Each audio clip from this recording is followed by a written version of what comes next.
অনেক বছর পর আজ আমি সংসার থেকে ছুটি পেলাম। অবাক হচ্ছেন সবাই, কিভাবে আবার ছুটি পেলাম? আসসালামু আলাইকুম, চলে আসলাম নতুন আরও একটি ভিডিও নিয়ে। আশা করি সবাই ভালো আছেন। আমিও আলহামদুলিল্লাহ আল্লাহর অশেষ রহমতে আপনাদের দোয়ায় ভালো আছি। যে যেখান থেকে আমার আজকের ভিডিওটি দেখছেন, অসংখ্য ধন্যবাদ। দোয়া ও ভালোবাসা মন থেকে, একদম আমার ভিতরের অন্তরের অন্তঃস্থল থেকে আপনাদের জন্য ভালোবাসা। সংসারে আমি আজকে কিভাবে ছুটি পেলাম সেটাই বলছি। তো আপনাদের ভাইয়া আর আমার বড় ছেলে গতকালকে সিলেট গিয়েছে। তো ভোরবেলায় 8টা সাড়ে 8টার দিকে চলে গিয়েছে। তো সকাল থেকেই শরীরটা খুবই খারাপ, পিঠের অনেক ব্যথা করতেছিল। তো আজকে যেহেতু রান্না বান্না নাই, তাই শুয়েই ছিলাম বেশ কিছুক্ষণ। তো ছোট ছেলে আর আমি বাসায়, ভাবলাম যে পরেই রান্না করব, এরকম চিন্তা করেছিলাম। যাই হোক, আমার বারান্দাটা অনেকদিন পর আপনাদের সাথে শেয়ার করলাম। হঠাৎ করে এসে দেখি বারান্দায় ফুল ফুটেছে। অবশ্য বারান্দায় তেমন একটা আশা হয় না এখন আমার। আর বারান্দার গাছগুলি দেখে তো বুঝে নিতে পেরেছেন, বৃষ্টি হয়েছে তো তার জন্য একদম অনেক গ্যাদারিং হয়ে গেছে। অনেক গাছ কিন্তু আমি সরিয়েও ফেলেছি, আরও কিছু গাছ সরাতে হবে, কারণ বারান্দা থেকে নিচে কিছুই দেখা যায় না। তো যাই হোক, ভাবলাম যে আমার এই ছোট্ট বারান্দাটা আপনাদের সাথে শেয়ার করি। কি কি গাছ আছে? তেমন কিছুই নাই, হালকা পাতলা কয়েকটা গাছ আছে। এখন আর কোনো কিছুই ভালো লাগে না। মা চলে যাওয়ার পর থেকে মনে হয় যে পুরো পৃথিবীটাই কেমন জানি খালি, একা একা। তো মা ছিল, একটা সাহস ছিল বা একটা ভরসা ছিল, বা ভাবতাম যে মা আছে, আমার পৃথিবীতে সব কিছুই আছে, সব কিছুই ভালো লাগতো, গুছাতে, বেড়াতে, খেতে, সব কিছুই ভালো লাগতো। মা যেহেতু নাই, এখন আর কোনো কিছুই ভালো লাগে না। তো যাই হোক, উঠলাম 12টার দিকে। উঠে এটা হলো রেডিমেড পরোটা, একটা ভাজলাম, একটা ডিম পোচ করলাম। তো করে খেলাম। আর ছোট ছেলে বলল যে আম্মু তুমি খেয়ে শুয়ে থাকো, আমি আমার নাস্তাটা করে নিব। তো আমি খেয়ে রুমে আসছি। আসার পরে আমার ছোট ছেলে আমার জন্য কফি জিজ্ঞাসা করেছে, আম্মু তুমি কি কফি খাবা? আমি বললাম যে দিতে পারো। তখন ও বললো যে তোমার শরীরটা যেহেতু ব্যথা করতেছে, তুমি একটু কফি খাও, ভালো লাগবে। তো যেটা বলতে নিয়েছিলাম, আসলে মা মারা গেছে প্রায় 2 থেকে 2.5 মাস হয়ে গেছে। দেখতে দেখতে আসলে দিনগুলি চলে যায়, কিন্তু মাকে অনেক মিস করি। হয়তো বা বাবাকে অতটা মিস করতাম না, মা ছিল, বাবার অভাবটা পূরণ হয়ে গিয়েছিল, কিন্তু এখন মা নাই। তো বাবা মাকে দুজনকে অনেক মিস করি। আমি গতকালকে স্বপ্নেও দেখেছি আমার আম্মাকে। তো আম্মা দেখি আমার পাশে বসে আছে। তো আমি বলতেছিলাম যে আম্মা, মানে কথা বলতেছে, আম্মার কথাগুলো আমি শুনতেছিলাম না, কিন্তু আমার বড় ভাবিকে বলতেছিলাম যে আম্মা না মারা গেছে, তাহলে আম্মা আমার পাশে কিভাবে কথা বলতেছে, আমি এটা বলতেছিলাম। পরে আম্মাকে শুধু জিজ্ঞাসা করলাম যে আম্মা তুমি কেমন আছো?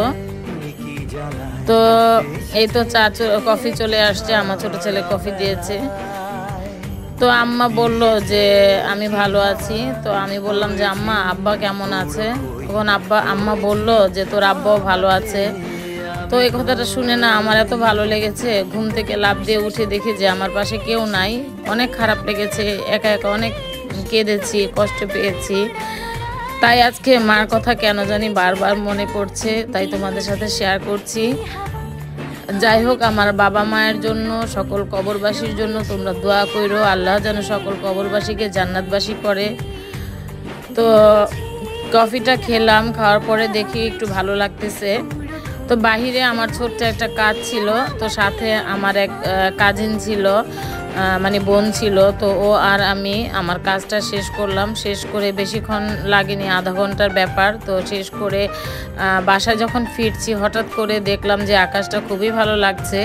তো আমি ভিডিও করছিলাম, ও আমার মুখের দিকে তাকিয়ে আছে যে আমি রাস্তা কেন ভিডিও করছি। ও জানে না যে আমার একটা চ্যানেল আছে। যাই হোক, আমার রিলেটিভরা যারা জানে তারা তো জানেই, আমি অন্যদেরকে তেমন একটা বলতে চাই না।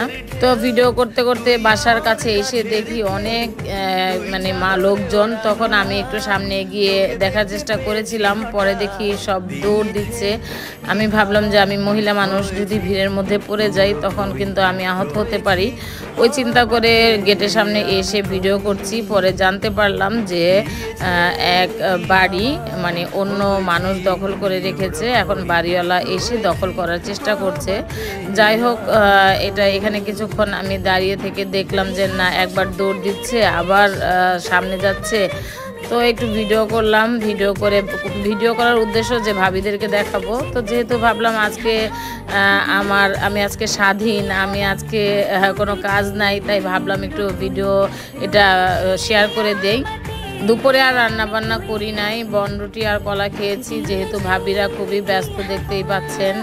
এটা হলো মায়ের রুম ছিল, তো মায়ের রুম এখন আর মায়ের রুম নাই, এখন হলো বড় ছোট ভাবির রুম। তো যখন ওরা এগুলি করতেছিল অনেক খারাপ লাগতেছিল যে এই রুমটাতে আমার মা ছিল, বাবা ছিল, আজকে কেউ নাই, তারা কেউ নাই, তাদের সব কিছুই আসলে পড়ে আছে। তো যাই হোক, কি আর করা, এটাই বাস্তবটাকে মেনে নিতে হবে, এটাই স্বাভাবিক, তাই না? তো যাই হোক, এখান থেকে যে ওয়ার্ড্রপটা দেখতে পেলেন, ওই ওয়ার্ড্রপটা আমি নিয়ে যাব। আমি কিছুই নেইনি, শুধু বলেছি আমাকে তোমরা ওয়ার্ড্রপটা দিতে পারো, যেহেতু আমার মায়ের হাতের স্মৃতি। তো এই যে পুরো বাড়িটা এই পড়ে আছে, আমার মায়ের সব কিছু পড়ে আছে। আসলে কি বলবো, মা বাবা নাই, অথচ সব কিছুই পড়ে আছে।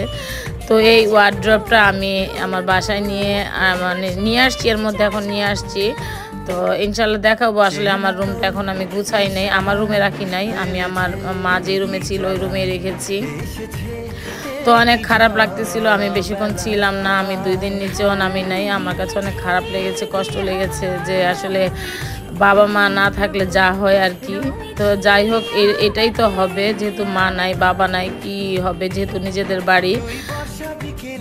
তো রাতের বেলা ছোট ছেলে বলতেছিল যে আম্মু রান্না করতে হবে না, তোমার শরীরটা যেহেতু ভালো না, আজকে আমরা বাহির থেকেই কিনে এনে খাবো। তো বারবার বলতেছিল আম্মু তুমি কি খাবা বলো। তো আমি বললাম যে তুমি যেটা খাবা আমি সেটাই খাবো, আমার কোনো চয়েস নাই। তো ও বললো যেহেতু রাতে তুমি তাহলে রাইস আইটেমই খাও। তো ও আমাদের এখানে একটা রেড ড্রেস আছে মোহাম্মদপুরে রেস্টুরেন্ট, তো ওখান থেকে ও অর্ডার করলো, তো দিয়ে গেল আর কি, বাসায় এসেই অনলাইনে অর্ডার করলো, দিয়ে গেল।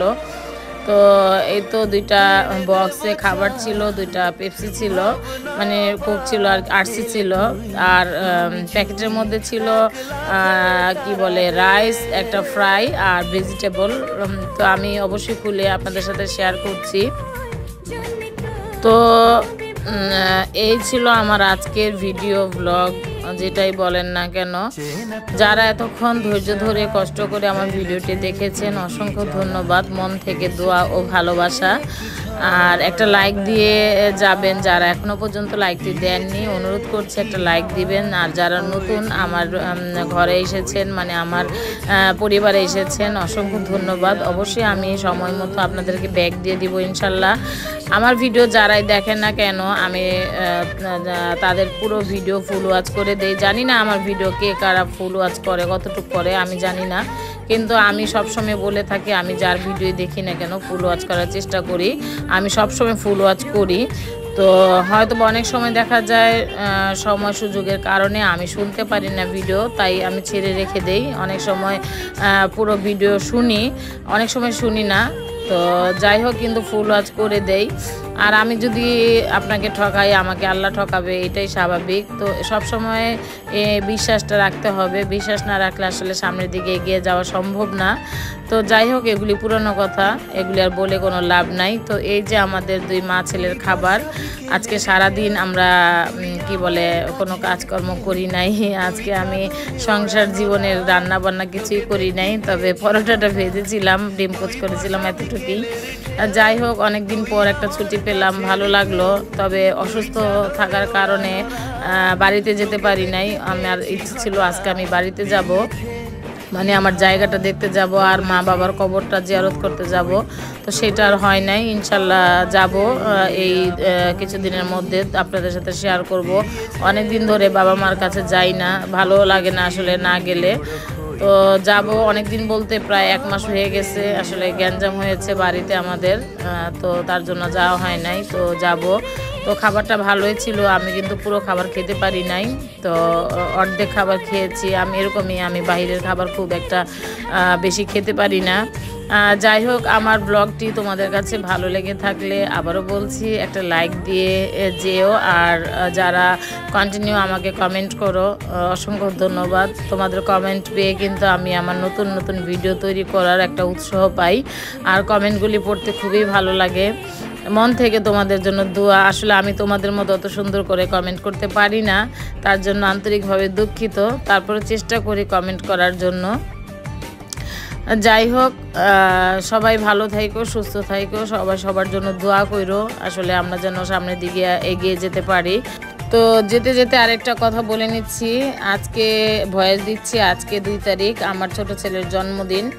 তো সময় সুযোগের অভাবে আর অসুস্থতার কারণে আমি আমার ছেলের জন্য কেক বানাতে পারি নাই, কিন্তু গতকাল বিকেলবেলায় আমার ছেলের ফ্রেন্ড ওর জন্য কেক পাঠিয়ে দিয়েছে, তো সেটা তোমাদের সাথে শেয়ার করতে করতে বিদায় নিচ্ছি। আর কেকটা কেমন হয়েছে অবশ্যই কিন্তু কমেন্ট করে জানাবা। আর কেকের টেস্ট খুব ভালো ছিল, আমার কাছে ভালো লেগেছে। তো এই কেকটা ছিল মার্ট কেক, আমার ছেলে মার্ট কেকটাই খায়, তো ও তেমন একটা কেক পছন্দ করে না, তাই আর বেশি আমি একটা প্যারা নেই নেই। তো এটা হট কেক থেকে কেকটা এসেছিল, পাঠিয়েছিল আর কি। তো আমার ছেলে রাতের বেলা কাটলো, ও কেটে খেলো, আমি একটু ওকে খাওয়াই দিলাম। তো এই তো ছিল আমার আজকের ভিডিও। আল্লাহ হাফেজ, আসসালামু আলাইকুম। কেকটা কেমন হয়েছে কমেন্ট করে জানাবা।